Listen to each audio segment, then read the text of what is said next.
السلام علیکم دوستو، آج میں آپ کو کربلا کی درد بھری داستان سنانے والا ہوں، جس میں ہم امام حسن اور حسین کی شہادت کے بارے میں۔ دوستو، حضرت حسین کا واقعہ تو ایسا ہے جسے سن کر پورا دنیا کانپ اٹھی، کیونکہ یہ شہادت کوئی عام شہادت نہیں تھی، بلکہ نبی کے نواسے حضرت حسین کو بڑی بے دردی سے کربلا کے میدان میں شہید کیا گیا تھا۔ دوستو، حضرت حسین ہمارے نبی حضور صلی اللہ تعالی علیہ وسلم کے ناتی اور حضرت فاطمہ کے لڑکے تھے۔ ہمارے حضور صلی اللہ تعالی علیہ وسلم کی وفات کے 50 سالوں کے بعد جب یزید بادشاہ بنا تو اس نے حکم دیا کہ سارے لوگ مجھے اپنا بادشاہ مانیں۔ یزید ایک بہت گنہگار اور عیاشی کرنے والا انسان تھا۔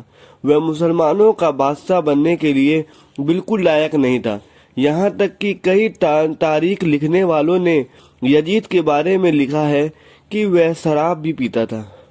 اس لیے جب حضرت حسین کو اس بات کی خبر ہوئی تو یزید مسلمانوں کا خلیفہ اور بادشاہ بن چکا ہے، تو انہوں نے فرمایا کہ یزید بادشاہ بننے کے بالکل لائق نہیں ہے، اس لیے میں کبھی بھی اسے بادشاہ نہیں مانوں گا، کیونکہ حضرت حسین ہمارے نبی کے نواسے اور اس وقت لوگوں میں زیادہ مشہور ہستی تھے۔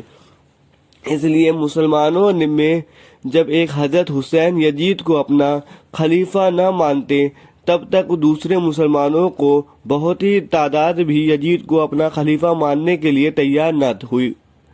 اب تک یہ خبر مدینہ کے گورنر ولید تک پہنچ چکی، تو اس نے حضرت حسین کو اپنے پاس بلایا اور کہا کہ آپ یزید کو اپنا خلیفہ مان لیں، نہ آپ کے خلاف کوئی بڑا فیصلہ لیا جائے گا۔ حضرت حسین نے کہا کہ میں کسی گنہگار انسان کو اپنا بادشاہ ہرگز نہیں مان سکتا، میں مرنا تو گوارا کروں گا لیکن یزید کو کبھی بھی اپنا خلیفہ تسلیم نہیں کروں گا۔ اس لیے جب ان لوگوں کو خبر ہوئی تو حضرت حسین نے یزید کو بادشاہ ماننے سے انکار کر دیا، تو انہوں نے خط لکھ کر حضرت حسین کو کوفہ شہر آنے کے لیے کہا اور کہ آپ کوفہ آ جائیں، ہم آپ کو اپنا بادشاہ اور خلیفہ تسلیم کریں گے، اور کہا کہ اگر ہمیں اپنی جان بھی دینی پڑی تو ہمیں وہ بھی دے دیں گے، لیکن یزید کو بادشاہ نہیں مانیں گے۔ یہ خبر سن کر حضرت حسین فوراً کوفہ کے لیے شہر جانے کی ارادہ کر لیا، لیکن حضرت عبداللہ بن عباس نے کہا کہ آپ اس طرح سفر نہ کریں، یزید کی حکومت بہت ظالم ہے، اس لیے وہ آپ کے خلاف کوئی بھی قدم اٹھا سکتے ہیں، اس لیے آپ کوفہ والوں کو پیغام بھیج دیں کہ اگر حقیقت میں آپ کو اپنا خلیفہ تسلیم کرتے ہیں تو خود ہی اپنے لشکر لے کر مدینہ آ جائے۔ لیکن حضرت حسین نے جواب دیا کہ نہیں، کوفہ جانا مناسب سمجھتا ہوں، کیونکہ میں نے آج رہا اس بارے میں ایک خواب دیکھا ہے اور لڑائی کرنے کا کوئی ارادہ نہیں ہے۔ جب یزید کی خبر ہوئی کہ حضرت حسین اسے اپنا بادشاہ ماننے سے انکار کر دیا ہے، تو اس نے ہر ایک طریقہ اپنایا کہ جس سے وہ حضرت حسین کو دھمکا ڈرا سکے، لیکن بات ماننے کے لیے راضی کرتے رہے۔ اس لیے جب یزید کی خبر ہوئی کہ حضرت حسین کوفہ شہر کی طرف اپنا لشکر لے کر نکل چکے ہیں اور کوفہ والے حضرت حسین کو اپنا خلیفہ اور بادشاہ بنانا چاہتے ہیں، تو یزید نے اپنے گورنر ابن جہاد کو حکم دیا کہ اگر حضرت حسین کوفہ شہر پہنچنے کی کوشش کرے تو انہیں راستے میں ہی روک دیا جائے، انہیں کسی بھی حال میں بھی کوفہ شہر میں نہ پہنچنے دیا جائے۔ دوستو، کوفہ شہر سے سینکڑوں کلومیٹر پہلے کربلا کا میدان پڑتا ہے۔ جب حضرت حسین کربلا کے میدان میں پہنچے تو ادھر کوفہ شہر کے گورنر نے بہت بڑا لشکر کربلا کی طرف روانہ کیا۔ اس لشکر کا سردار ابن سعد تھا۔ دشمنوں کا لشکر جیسے ہی کربلا کے میدان میں پہنچا تو سب سے پہلے ان لوگوں نے ندی کے کنارے اپنے آدمیوں کو پھیلا دیا تاکہ حضرت حسین کے قافلے والوں کو ایک بوند بھی پانی نصیب نہ ہو اور وہ لوگ مجبور ہو کر یزید کو اپنا خلیفہ مان لے۔ حضرت حسین کے سامنے صرف 72 لوگ تھے، جس میں 32 لوگ گھوڑے پر سوار تھے اور باقی سب پیدل آئے تھے۔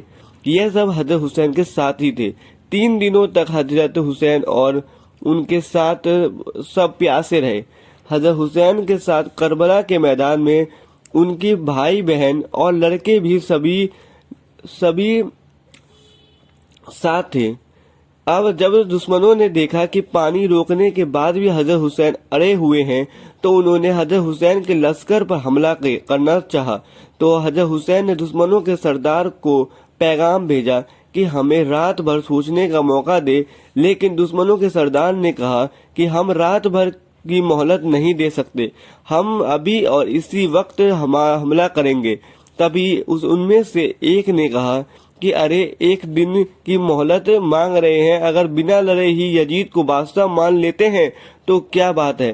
پھر دشمنوں نے کہا کہ ٹھیک ہے، پر رات کے بعد صبح حملہ کر دیں گے۔ جمعے کی رات تھی۔ حضرت حسین نے سبھی ساتھیوں سے کہا کہ تم میں سے جو جانا چاہے وہ جا سکتا ہے، میں نہیں چاہتا کہ میری وجہ سے تمہیں اپنی جان گنوانا پڑے، اس لیے میری طرف سے بالکل اجازت ہے، میں ان دشمنوں کا مقابلہ جیسے تیسے کر لوں گا، ورنہ اللہ کی راہ میں شہید ہو جاؤں گا۔ سارے ساتھیوں نے کہا حسین کچھ بھی ہو جائے ہاں آپ کا ساتھ نہیں چھوڑیں گے۔ پوری رات سبھی ساتھیوں نے اللہ کے سامنے رو رو کر دعائیں مانگی۔ صبح فجر کی نماز پڑھی۔ سامنے دشمنوں کا لشکر حملہ کرنے کے لیے تیار تھا۔ اسی بیچ حضرت حسین کو ہلکی سی نیند آ گئی اور وہ مسکرانے لگے۔ ساتھیوں نے پوچھا تو انہوں نے بتایا کہ ابھی خواب میں دیکھا کہ میرے نانا حضرت محمد مصطفیٰ صلی اللہ تعالی علیہ وسلم نظر آئے۔ وہ مجھ سے کہہ رہے تھے میں تمہیں لینے آ رہا ہوں، اور یہ کہہ کر حضرت حسین کھڑے ہوئے اور دشمنوں سے کہا اے لوگو، کیوں تمہیں پتہ نہیں کہ تم یہ کیا کرنے جا رہے ہو؟ کیا تم رسول کے نواسے جیسے جنگ لڑنا چاہتے ہو؟ کیا تمہیں پتہ نہیں ہے کہ میرے نانا محمد صلی اللہ تعالی علیہ وسلم کون تھے؟ کیا میں علی کا بیٹا نہیں ہوں؟ کہ حضرت حمزہ میرے نانا کے چچا نہیں تھے؟ لیکن ان باتوں سے دشمنوں کے لشکر کو کوئی فرق نہیں پڑا۔ اس نے لشکر میں صرف ایک مسلمان حضرت حور بن کیس ایسے تھے جنہوں نے یزید کے لشکر کو چھوڑ کر حضرت حسین کی طرف آ گئے اور کہتے کہ اگر میں سے حضرت حسین پر تلوار اٹھا لوں گا تو اللہ مجھے ہمیشہ کے لیے جہنم میں ڈال دیں گے۔ ادھر دشمنوں کی 4000 کا لشکر تھا اور ادھر حضرت حسین کے صرف 72 لوگ، لیکن یہ 72 لوگ ان 4000 دشمنوں کو اپنی تلوار سے ایسے کاٹ رہے تھے جیسے گاجر مولی کاٹے جاتے ہیں۔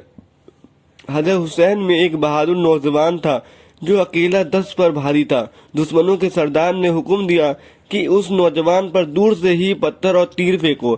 اس میں سے ایک تیر اس نوجوان جوہر کے کندھے پر لگا اور ان کا ایک ہاتھ کٹ کر گر گیا، اور پھر دشمنوں نے اسے رسی سے باندھ دیا، اور باندھنے کے بعد اس نوجوان جوہر کا گردن کاٹ دیا گیا۔ حضرت حسین کے سارے گھوڑوں کو مار ڈالا، اور گھوڑوں کے مرنے کی وجہ سے حضرت حسین کو پیدل ہی لڑنا پڑ رہا تھا۔ تبھی جمعے کا دن تھا اور دوپہر کے وقت تھا۔ حضرت حسین نے ایک ساتھی سے کہا کہ دشمن کے سردار سے تیز آواز میں کہو کہ نماز پڑھ لے، لیکن دشمنوں کے سردار نے نماز پڑھنے سے انکار کر دیا۔ مجبوراً حضرت حسین کو نماز سے خوف پڑھنا پڑا۔ حضرت حسین کے ایک ایک کر کے ساتھی مرے جا رہے تھے۔ حضرت حسین کے بڑے لڑکے حضرت علی اکبر سامنے کھڑے تھے۔ ایک دشمن نے گھوڑے سے دوڑ کر حضرت علی اکبر کے سینے پر اپنی تلوار چلاتے ہوئے گردن اڑا دی۔ اپنے بیٹے کو اس طرح قتل ہوتا دیکھ حضرت حسین طرف اٹھے اور دوڑ کر اپنے بیٹے کو گود میں لے لیا، اور آنکھوں سے آنسو جاری تھے۔ پھر حضرت حسین کی طرف دشمن کو آتے دیکھ حضرت حسین کے بھائی نے حضرت عباس نے آگے بڑھے اور دشمن سے جم کر مقابلہ کیا، لیکن پیدل ہونے کے کارن وہ بھی شہید ہو گئے۔ ایک ایک کر کے حضرت حسین کے سبھی ساتھی بھائی بیٹے کو وہ دشمن شہید کر رہے تھے۔ حضرت حسین پر حملہ ہوتے دیکھ 6 سال کے چھوٹے سے بچے نے، جو حضرت حسین کا بھتیجا تھا، وہ اپنے خیمے سے باہر نکل کر لڑنے آیا، لیکن ان ظالموں نے اس 6 سال کے بچے کو بھی شہید کر دیا۔ 6 سال کے بچہ عبداللہ کے سینے میں جب تلوار بھوکی تو وہ چلایا، چچا حضرت حسین! دوڑ کر اپنے بھتیجے عبداللہ کی اپنی گود میں لے لیے اور کہا، مجھے معاف کر دے میرے بھتیجے، آج کربلا کے میدان میں تیرے چچا بہت مجبور ہیں۔ پھر اس 6 سال کے بچے عبداللہ نے اپنی چچا کی گود میں دم توڑ دیا۔